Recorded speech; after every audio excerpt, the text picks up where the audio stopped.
Hello बच्चों, let's read this question. So this question says, two particles of equal masses are connected to a rope AB of negligible mass such that one is at end A and other dividing the length of the rope in 1:2 from B. Alright, the rope is rotated about the end B in the horizontal plane. The ratios of tension in the smaller part to the other part. The ratio of tension in the smaller part two the other part. Alright, आपको tension का ratio बताना है, ठीक है, smaller part two the other part. Alright, तो चलिए बच्चों, अब हम इस क्वेश्चन को स्टार्ट करते हैं। तो देखिए बच्चों, इस क्वेश्चन का आपका की कॉन्सेप्ट क्या हो जाएगा।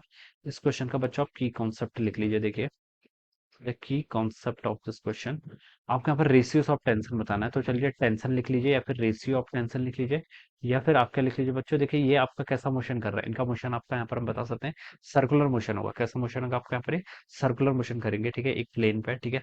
और क्वेश्चन में देखिए, अब इसको स्टार्ट करते हैं। Two particles of equal masses are connected to a rope A B, ठीक है। एक आपके पास मान लीजिए जैसे कोई ए बी रोप है, ठीक है। A B of negligible, mass इसका नेग्लिजिबल है, ठीक है। Such that one is at end A, ठीक है, ए इस एंड को आप ए मान लीजिए, ठीक है। And other dividing the length of the rope in the ratio 1:2 from B, ठीक है। ये एंड आपका बी है, ठीक है। और rope is rotated about end B, ये एंड बी के अबाउट हम क्या कर रहे हैं बच्चों, इस रोप को क्या करा रहे हैं बच्चों, इसे रोटेट करा रहे हैं, ठीक है।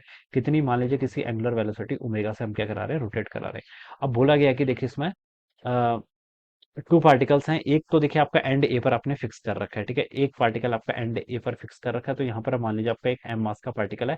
और दूसरा क्या है, and other dividing the length of the rope in the ratio 1:2 from B, B से 1:2 में, ठीक है। बी से 1:2 का मतलब बच्चों क्या होता है कि अगर ये रेशियो वाला आपका 1 के इक्वल है, तो ये वाला रेशियो आपका 2 होना चाहिए। यही तो उसका मतलब है, other dividing the length of the rope in the 1:2। यानी कि बच्चों, अगर मैं मान लूं कि इस टोटल जो रोप है इसकी लेंथ आपकी 3L के इक्वल है, ठीक है। तो ये लेंथ आपकी एल होनी चाहिए, ये लेंथ कितनी होनी चाहिए, यहाँ से यहाँ तक आपकी 12 के इक्वल होनी चाहिए, ठीक है। ये मैंने यहाँ पर बता दी। यहाँ पर आपका दूसरा पार्टिकल रखा हुआ है, ठीक है। दिस इज सेकंड पार्टिकल, ऐसा क्वेश्चन में बोला गया है। The rope is rotated about end A in the horizontal plane. इस प्लेन में क्या कर रही है बच्चों, आपकी रोटेट कर रही है इसी प्लेन में। Ratio of the tension in the smaller part two the other, ठीक है। रेशियो ऑफ क्या बताना आपको, टेंशन बताना है स्मॉलर पार्ट में या फिर और अदर पार्ट में, ठीक है। तो देखिए बच्चों, ये यहाँ पर देखिए आपका टेंशन ऐसे लगेगा। इस पार्ट में आपका टेंशन मान लीजिए T1 है स्मॉलर पार्ट में, और बिगर पार्ट में आपकी टेंशन कितने लगेगा, T2 लगेगा, ठीक है। अब बच्चों देखिए, यहाँ पर हम सर्कुलर मोशन की प्रॉपर्टी यूज कर लेते हैं। ये क्या कर रही है, रोटेट कर रही है अबाउट फिक्स्ड एक्सिस, इस एक्सिस के अबाउट क्या कर रही है, रोटेट कर रही है। तो बच्चों मैं बता सकता हूँ कि जो ए पर जो पार्टिकल है मास, इसकी वेलोसिटी कितनी होगी, इसकी velocity v is equal to देखिए कितनी होगी आपकी, ओमेगा टाइम्स आर के इक्वल होगी। इसकी लीनियर वेलोसिटी अलग होगी। और जो ये वाला पार्टिकल है, ठीक है, इस पार्टिकल को अगर मैं 1 बोल दूं, इसको 2 बोल दूं, तो 1 और 2 दोनों की देखिए लीनियर स्पीड तो डिफरेंट होगी, लेकिन एंगुलर स्पीड बच्चों सेम रहती है। क्या रहती है, एंगुलर स्पीड सेम रहती है, ठीक है। रोटेशनल मोशन की कैरेक्टरिस्टिक होती है, ठीक है। ये क्या कर रही है, देखिए रोटेट कर रही है अबाउट फिक्स एक्सिस। तो हम बता सकते हैं कि देखिए, अगर कोई बॉडी ट्रांसलेशन मोशन करती है, तो वहां पर लीनियर स्पीड फिक्स रहती है। और अगर प्योर रोटेशन करती है तो ओमेगा फिक्स रहता है। तो दोनों के लिए ओमेगा तो क्या रहेगा, कांस्टेंट रहेगा, ठीक है। अब बच्चों देखिए, टेंशन की वैल्यू बतानी है, ठीक है। इस पर देखिए आपका एक्सेलरेशन किस डायरेक्शन में लगेगा, ठीक है। पहले हम 2 की बात करते हैं।